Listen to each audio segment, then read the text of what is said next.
There are three unique but equally concerning stories we are hearing from the Trump regime in the last couple of days that I think are actually evidence that Donald Trump is in real trouble. First was a couple of days ago where we heard Donald Trump say that he was going to declare Antifa a domestic terror group, even though they're not a group, there's no leader. It's just a term for people who are anti-fascist. So, like, if you are basically declaring war on anti-fascists, what does that say about you? As a Portlander, of course, I remember that Donald Trump has tried this game before. He did it in 2020. So he's trying to return to rhetoric and tactics that didn't work back then, and they're not going to work now, right? According to NPR, in 2020, Trump tried to formally classify Antifa as a terrorist group, and that effort failed. I think it's pretty well known that Antifa is sort of a loosely organized movement rather than any particular organization, said Faiza Patel, director of the Liberty and National Security Program at the Brennan Center for Justice. Additionally, Patel says that the U.S. government then and currently right now has no legal authority to do what Trump is demanding. There is no framework to designate an organization as a domestic terrorist organization. And Antifa isn't an organization anyway. So this Truth Social post and Trump's declaration that he was going to do this really freaked a lot of people out. It sounded, or the way people were portraying it on social media, was basically like Trump is classifying anybody who stands against him because he's a fascist, right? So if you're anti-fascist, he's basically declaring anybody who's anti-fascist his enemy and trying to get them trumped up on terrorism charges. I don't know, who knows? So yeah, okay, that's scary. I understand why people are concerned. And then September 19th, there's this report out from the FBI where they basically say that they're going to label all trans people violent extremists. I'm referencing here a piece in The New Republic by Robert Coy from 19 September. And The New Republic is referencing a piece out by national security journalist Ken Klippenstein. By the way, if you don't subscribe to his Substack, you really should. I'm not really a fan of Substack as a platform, but his journalism has been excellent. I follow him on Blue Sky as well. So of course, this is a result of the Trump regime desperately trying to tie Tyler Robinson to anything having to do with the trans community. So there have been mixed reports as to whether Tyler's roommate was transitioning, but that roommate had nothing to do with anything that Tyler is accused of. But we heard right after the shooting that Nancy Mace and other Republicans were just so eager to tie this to the trans community. They desperately wanted the shooter to be a trans person. Now, it was obvious from the beginning of the regime that they were coming for trans people, right? Making it so that you couldn't get your passport if you were trans, trying to punish trans members of the armed services. We are living out the first they came for poem in the United States. And as tyrants do, in order to vilify vulnerable groups of people, they will manufacture all kinds of stuff. And here we're seeing with Tyler Robinson, they are trying in any way they can to link it to the trans community. So according to Ken Klippenstein, they are using this story of the Charlie Kirk shooter to justify plans to go after trans individuals by labeling them nihilistic, violent extremists. I don't know about you, but I know an awful lot of trans folks, and that description doesn't fit a single person in my life who is trans. The idea that you could label an entire group of people as nihilistic, violent extremists, right, y'all, what are we doing here tolerating this?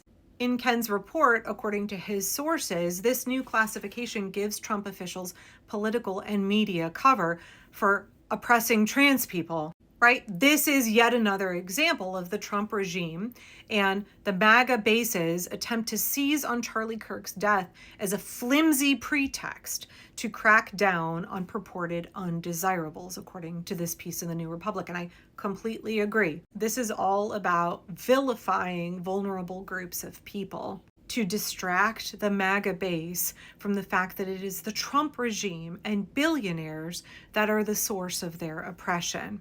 I totally understand. That's really, really scary. The fact that Kash Patel, conspiracy theorist, nut job podcaster, wholly unqualified, now running the Federal Bureau of Investigation, is supposedly saying things like this. The fact that the Trump regime wants to label all trans people as nihilistic terrorists.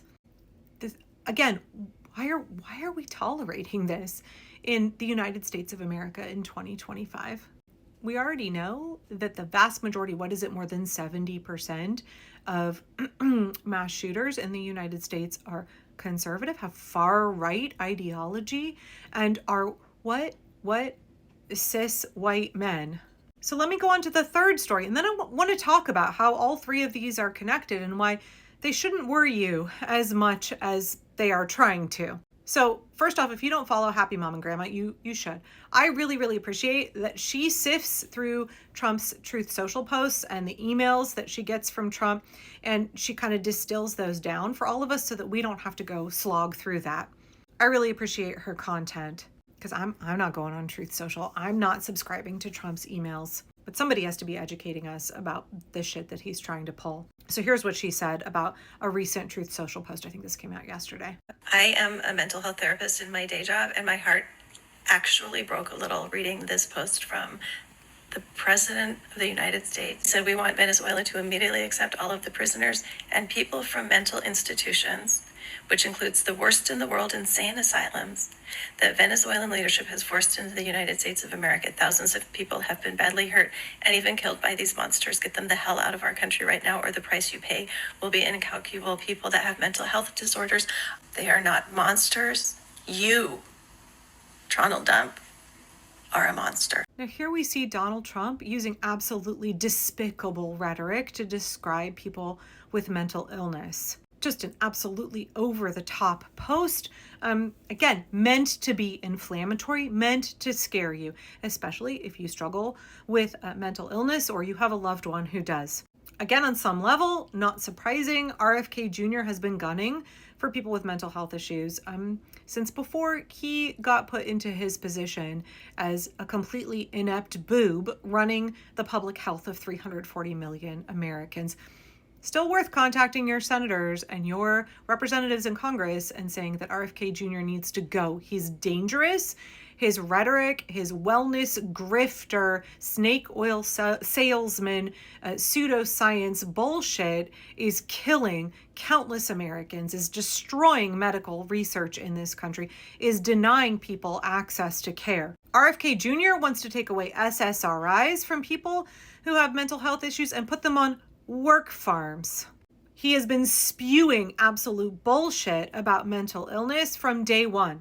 So this is all profoundly concerning, right? The regime coming for people who are anti-fascist, coming for trans folks, coming for folks with mental health struggles. Just want to remind you real quick that 23% of Americans have struggled with mental illness for all kinds of physiological reasons, and also because living in late-stage capitalism is terrible.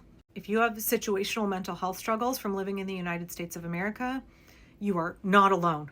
So when I look at these three things, and I look at the fact that they've all come out bam, bam, bam in a series of days, right alongside the news of how Donald Trump's approval rating is at an all-time low, there's more and more information about the Epstein files that is coming to the surface. We see the victims are being interviewed. They're getting ready to put out reports. The polling for Republicans for the midterms is absolutely ass. They are in real bad shape. So I am not surprised to see the regime lashing out at vulnerable groups, desperate to create scapegoats, desperate to scare you, desperate to escalate their oppression and suppression of your rights. They are trying so fucking hard to scare you into submission because it's bad news for them. This is the extinction burst. This is the regime absolutely panicking, lashing out at every vulnerable group, basically being like, MAGA, please put your attention on these, please scapegoat these guys and gals and non-binary pals, right? Scapegoat all of these folks. Please stop being angry at us and go look at all of these vulnerable groups and be mad at them, be distracted by them. This is a cope from a regime that is in real trouble. These kind of really over-the-top, overplaying their hand attempts to make just ridiculous claims. It's too far. It's too much, too quickly. I know that the regime is trying to boil us frogs in the pot, right? But they are cranking the heat up at a pace that is making Americans say, abso-fucking-lutely not. The rapidity of their escalation, the desperate quality of this kind of a crackdown, of this kind of a rhetoric, I know that it's scary, but please understand they are doing it because they are crumbling. And the only thing they have left is a pathetic attempt to scare you into submission. Do not fall for it. Hold the line.